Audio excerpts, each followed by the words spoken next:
என் அன்புக்குரிய மக்களை வணக்கம்.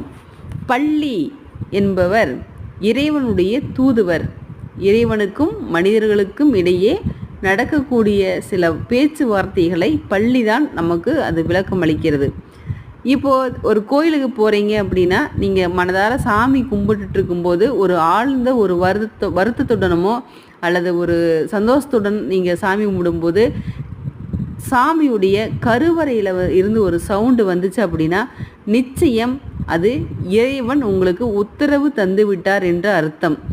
இந்த பள்ளி நம்ம நிறைய விஷயங்கள் இருக்குது. இந்த பள்ளி எதுக்காக பேசுது அப்படின்னு சில வீடுகளெல்லாம் பள்ளியே இருக்காது, ஆனால் பள்ளி கத்துற சவுண்டு கேட்கும். அங்கெல்லாம் பார்த்திங்கன்னா ஏதோ ஒரு விஷயம் அந்த மனிதர்களுக்கு சொல்ல இருக்குது அந்த பள்ளிங்கிற அர்த்தம். இதை பற்றி தகவல்களை மேலும் அடுத்த பதிவில் பார்க்கலாங்க.